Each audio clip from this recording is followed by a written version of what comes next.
On May 23, 2022, Apple TV released Prehistoric Planet, hailed by many as one of the greatest paleo documentaries ever made. A year later, they followed this up with a second season, which I'd argue to be an even greater triumph in the medium. Now, 2 years later, we're less than a week removed from the third season, Prehistoric Planet Ice Age. I was lucky enough to be able to watch this program a few weeks earlier, and today I've come with my review. Does this show live up to the high standards set by its predecessors? Keep watching to find out. First, let's go over the basics. Unlike the first two seasons, Ice Age, as the name implies, is set far, far after that late Cretaceous time frame.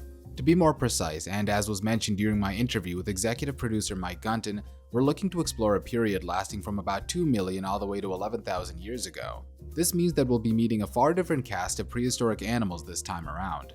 But one thing that makes this season unique is that the very setting of the Ice Age is just as much a character here as the featured animals. See, the first two seasons of Prehistoric Planet were broken up into episodes that explored specific environments, and in the case of the last episode of Season 2, one continent. But in the case of Ice Age, each episode deals with a specific global event that happened during the late Pleistocene and a series of ice ages. For example, Episode 2, New Lands, explores the connection of the Americas and the resulting migration of species between the continents. Episode 3, on the other hand, looks into how the freezing of the North led to an aridification down south in places such as Australia. Now, there are episodes here that deal with specific environments, just like with the first two seasons. This includes the aforementioned Episode 3, Desert Lands, but we also have Episode 4, Grasslands. But as I said before, Season 3 dives deeper into why these environments formed in the first place, and how they benefit or sometimes negatively affect the native fauna. And on that note, let's start by talking about the animals of the show. Because my god, these are some of the most beautiful CG animals I've ever seen in my life.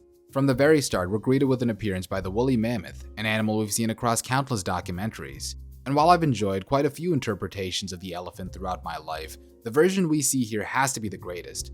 The way its fur looks so realistically messy, and the manner in which snow sticks to it is unreal to see. But obviously, we'll see more here than just mammoths, and this series doesn't hold back in flexing its CGI muscles for these species as well.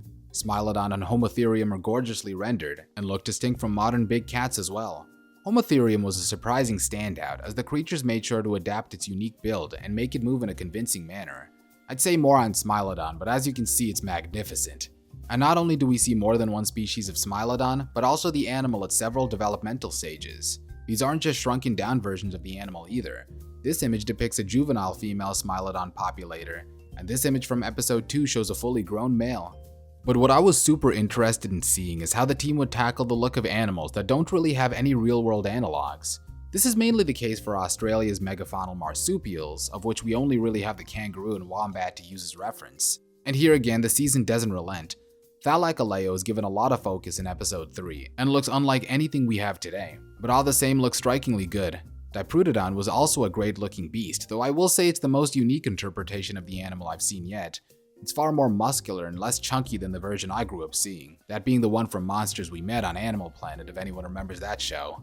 But it's not just the look of the animals I'm impressed by, but the sheer variety as well. You've got your staple Ice Age fauna, sure, but there are even more creatures that rarely get the spotlight. You've got giant birds in the moa and elephant bird, several species of bear, 3 different sloths, and even more. The variety on display here might even beat out what we have in the first 2 seasons of Prehistoric Planet combined. And as I had hoped, this show doesn't restrict itself to North America and Europe, as is so often the case with Ice Age documentaries. We get several segments in Asia, Australia, and even a glimpse at Africa. Granted, given that much of the megafauna in Pleistocene Africa mirrored our own, this got relatively little screen time by comparison. Though the segment we got with the giant otters is interesting for another reason, and that's the use of living animals. This is another undeniable positive of the show, and another aspect that fans have been begging for. We did get to see a few bugs and such in the first 2 seasons, but now we have everything from tiny rodents to monkeys and deer.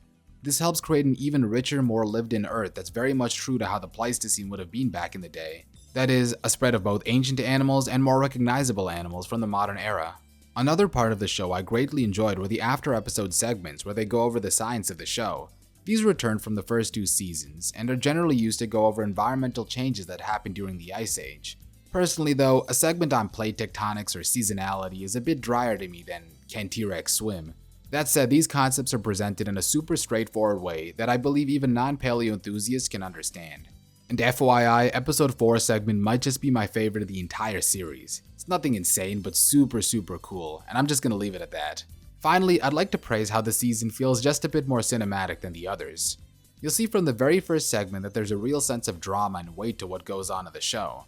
The late Pleistocene was a tumultuous time, and changing conditions often led to some real heavy stuff. The Gigantopithecus segment in the Grasslands episode is especially beautiful, and might just be my favorite segment in all 3 seasons. But look, no show is perfect, and despite everything the show does right, there's still a bit to pick apart here. First off, let's go back to the CGI. Don't get me wrong, the rendering on these animals is insane, but I do have a small complaint, and that's with their movement.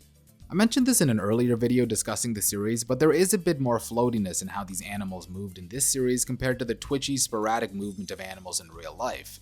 This wasn't a big deal in seasons 1 and 2 where the non-CGI animals were tiny, but when you've got a scene with an awesome looking Gigantopithecus moving super gracefully, cut with a bunch of twitchy, jittery monkeys, the cracks do begin to show and the CGI gets a bit noticeable. And let me be clear, this has more to do with the movement of the animals themselves, rather than how their actual models or lighting looked. Now, I'm not sure how I'd personally fix this issue myself. One solution could be to slow down the movements of the real-life animals, similar to how that seems to be the case in many nature documentaries. But I worry that might even worsen the problem. Honestly, it really isn't a big deal, and I believe most people won't even care. And for what it's worth, I think the team also understands the troubles that come with mixing real and CGI animals, which is why some scenes have fully CGI models of modern animals. For example, a CGI zebra is used in a scene in Africa given its proximity to some prehistoric animals, and as a result everything looks great. But while the models are super good, there is one in particular I'm not the biggest fan of, and that's the one for Megalania. This is a creature many people were begging for, and I'm gonna be dead honest to you guys, I don't know if the guy was done justice here. Other people have brought up issues with how its pupils shouldn't have been slit since modern Komodo dragons have more rounded pupils. Now according to Darren Neisch, who's a scientific advisor on the show, this is a mistake that was just too late to fix. So honestly, I can overlook that. But what I can't overlook is how this animal was represented in the show, and specifically its scale. This lizard was, in life, enormous. I'm sure some of you have seen that image of the model Megalania towering over a man. But in this show, the segment in which the reptile features shows it hunting a baby kangaroo. Knowing the team working on this project, I'm almost certain they got the actual size correct, but for me personally, how big the lizard actually was got undercut by the one animal it actually did interact with. If it was just, for example, walking alongside a Procoptodon or a Diprotodon, we could probably get a better scale of how big the animal was. Moving away from the model talk, I'd like to bring up the last of my minor gripes, and that has to do with some naming choices. Prehistoric Planet has shown to have a tendency to be pretty vague with a lot of animal names. For example, using terms like hadrosaur when they could just say the specific genus. And unfortunately, that does continue a bit over here, and in some ways it's even worse. I've got to check again, but I think they didn't even refer to Elasmotherium by its name, just calling it a rhino, and this is done again with every sloth. Again, I'd have to go back and check, but I don't think there was one time in this show where a sloth was called anything other than a sloth, or something like a giant ground sloth. Every now and then you'll hear an actual scientific name, such as when an animal's genus is extremely well known, like with Smilodon. Another case is with Stegodon, which I'm sure was the case just to stress that it wasn't actually an elephant. But throughout the show, things get very general, to the point of confusion. I personally feel that this was done not to alienate audiences with more scientific jargon, though I doubt anyone's gonna get upset over hearing the name Eremotherium, for example. Tangential to this, an even bigger problem I had with generality, and one that isn't so minor compared to animal names, comes down to locations. Several times in the show, we've heard places referred to as the far north, and this is sure to cause confusion. Episode 1, for example, shows several Eurasian species, with a brief scene of Megalonyx, or the Jefferson's ground sloth, cut in the middle. Now I went back to check, but the sloth had no presence in Europe or Asia, yet it was cut between scenes of animals that were clearly all in that location. What's more, these environments look nearly identical, so a viewer would likely be forgiven for believing these animals lived together. But I'd like to move on to my biggest problem with the show, and that comes down to the narratives during each segment. To be honest, these are wildly predictable. I can count on one hand the amount of times I couldn't tell what was going to happen in a scene, and considering how dense I am with this sort of stuff, that's not great. And the reason things were so easy to guess was because this show has a real trepidation when it comes to showing anything too frightening or sad. You can go to this timestamp if you care about spoilers, though I'm going to try and be relatively vague. You can almost always expect a prey animal to escape, or a predator catch its prey, so long as that animal is the focus of the segment. If there were just a few more scenes with less than happy outcomes, it would keep me on my feet, but that just wasn't the case. Now there is one big exception to everything I'm saying here, and you're gonna know it when you see it. And when you see it, I have a feeling you're gonna love that scene. But I feel like that segment just further highlights how safe they played it in regards to other parts of the show. Now I know I just spent the last couple of minutes talking about my issues, but that was only in an effort to be thorough. A lot of these problems could be chalked up as nitpicks, and ultimately they don't really detract all that much from my enjoyment of the season. Even the narrative issues I had aren't too much of a big deal in a documentary like this. And really, who actually wants to see baby animals getting mauled? Apparently Prehistoric Planet seasons 1 and 2, but I digress. So to answer my question from the beginning of the video, yes, I do believe this show matches the quality of earlier seasons of Prehistoric Planet. And while I might have to wait a bit to make a more objective statement, I do think season 3 is the best among the bunch. It's got everything that made the first 2 seasons great, with a brand new setting and narrative throughline. I'm not really a rating guy, though I'd probably give the show something in the range of an 8.5 to a 9 out of 10. So it's not perfect, but it's pretty darn close, and sits comfortably as one of the greatest pieces of paleo media ever made. But I'll be super interested to hear what you guys have to say when this season drops on Apple TV in just a few days. I'm thinking of making a more in-depth spoiler discussion when all the episodes are publicly available, but let me know what you guys think. Until then, make sure to like, comment, and subscribe, and I'll see you later.